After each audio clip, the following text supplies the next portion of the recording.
How are you guys? Yo, Feliz. Yo, it is summer in Florida. Oh my lord. 113 in the VIT? Nah, dude. My back was sweaty. On that note, yo, being sociable is easy. Whatever comes up in your mind that is, I won't say polite, but not bigotry, is completely fine. Because you just say it. For example, if somebody was grilling, I just rolled down my window because it came in my spirit. I said, yo, it smells great. He's like, yo, thank you, man. Thank you. You see, in your mind, you're thinking, oh, man, he's going to hate me. He's going to stab me. He's going to pull out a meat from the grill and throw it at me. Like, no. What do you think is going to happen? How do you think they're going to react? Is either they stare at you and say, thank you, or they be like, yo, appreciate it, bro, thank you. Those are really the highest probability options, or they tell you fuck off. Either way, guess what? It's still alive. It's still alive. Same thing with rejection. Okay, you shoot your shot. Are you still alive? Yeah. And at that point, you just get to a state of mind of saying, honestly, whatever you want, when it just flows out. For example, I was getting coffee the other day at a local cafe, bakery. Same thing, same shit. And I asked for a cold brew, and then I guess it was a new receptionist or cashier. So her manager or another worker asked, Would you want a cafe or a latte? I said, no, I want a cold brew. And we just looked at each other, and I mentioned, do you guys have cold brew? And the new cashier said, it's slow ice drip coffee. I'm like, same shit. She's like, okay. She just looked at me and smiled. She's like, yeah. But the manager was like a little confused, but the younger girl understood. And through that, she miscounted the money for a second. She was like, did I count the money wrong? And I just looked at her and I said, trying to scam me, huh? Look at you. She said, sorry. And she started laughing. It's that, let it out. Let it out. I remember one time, this one tall, oh my, I'm not gonna lie, she was attractive. But we made smiling eye contact. Mind you, this same chick said, I'm gonna pull him, to her friend. So we finally had a interaction. I went to get a banana. She pretended to get a banana, but we still made a smile at each other. One of these, you know what I mean? Which means medium interest, in my opinion.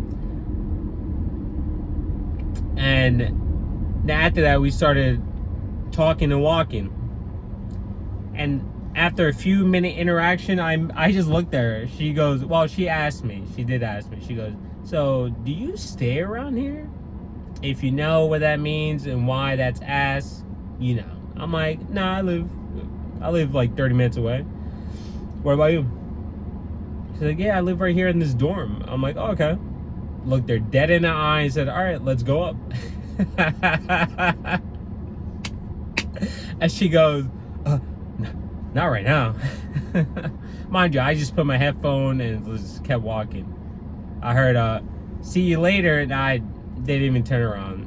Other people were watching. This was in the middle of outside pathway where mad kids, university students were walking to the dining hall. Anyways, moral of the story is I said what I want. My friend's fiance now asked me at a dinner one day something about not drinking or some crap. I just looked at her. I'm like, because she's like, oh yeah, I remember. She's like, yeah, I really like this wine, this wine is great. I just looked at her. I'm like, bro, you're not even drinking. I don't believe a single thing women say. Said it just like that to her face. She's like, She's like, She's like, what? What do you mean? I'm like, I don't believe exactly what I mean. I don't believe what y'all say. And she just picks up the wine and fake sips it. See, I love the wine. I'm like, yeah, okay. I just looked at her like, whatever. But they respect that. And after that, she wanted to take a picture with me. Now, I'm assuming it showed the group chat. I always assume it's always to show the group chat. Because it has happened too common. It's a common occurrence. But I just say what I want. I'm like, whatever. That shows charisma, not a care. Like I mentioned this before. If you can't tell a girl, yo, stop complaining, stop bitching, straight to her face, a random chick you just met. Hell, you don't even know her name, and she just instantly starts complaining. You're like, yo, I don't want to hear this complaining. And you straight up say that, I'm telling you right now, you just become a different type of man. Because you're taking off the mask, right? The whole point of taking off the mask is letting your mind flow. And to let your mind flow, you must, one, trust yourself. That is very important. If you don't trust yourself, you won't allow your mind to flow. You'll block it. Your mind tells you, yo, do this. And you don't do it, you're blocking it. But you get to a point where the mask comes off. And honestly, it comes down to accepting the fact that you are an asshole deep inside. You got manners. You can be polite. You can be cordial. But at the end of the day, the leaner I got and the more discipline I got, which took 3 years, really. And I'm still working on it. Right? That's when I started grabbing my balls more and realizing, yo, I don't care. You think I'm a dick? Perfect. My dad said, damn, you know, sometimes you're an asshole. I just laughed. Because I already told myself, Jeffrey, you are an asshole. But you're also sympathetic, empathetic, and selfish. And a good person who thinks for others. But you're also very cold and distant. It's analyzing yourself by taking off the mask. People respect it. They can try to shame you, hate you, like say whatever. They respect it, bro. Deep down, they respect it. So that whole nice guy, let me try to please everyone, doesn't really get you much respect. It puts a filter and a mask in you. Oh, it's to the fact, by the way, little off topic. It's to the point that I curse in interviews, like job interviews. I'm like, you were in a fucking sorority, weren't you? Like practice interviews. Oh, there's still job interviews, but I went in there for practice because currently I'm not looking for a job, just trying to get my Series 63, right? Now after that, Series 7, which I would need a sponsor, but I went in there with practice and I realized, yo, showing the charisma and taking off the mask is more powerful than anything. Some of these people wanted second interviews. Some of these people wanted third interviews. It just goes to show they respect people who are authentic. The ones who don't, you're not compatible. Simple as that.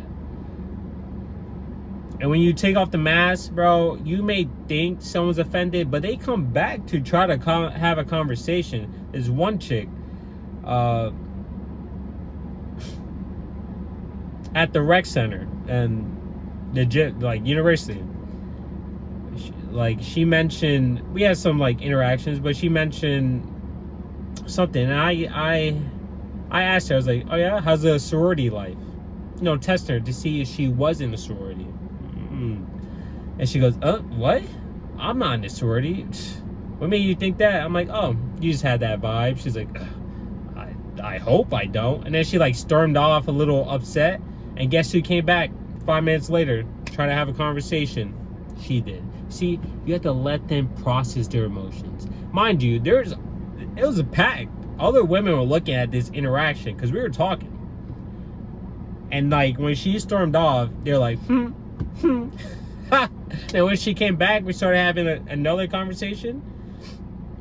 And I told her, oh yeah, you got muscles? She's like, yeah. I'm like, oh yeah, let me see them. She paused and she like flexed. I'm like, yeah. You see, like that is That's so powerful. You have no idea.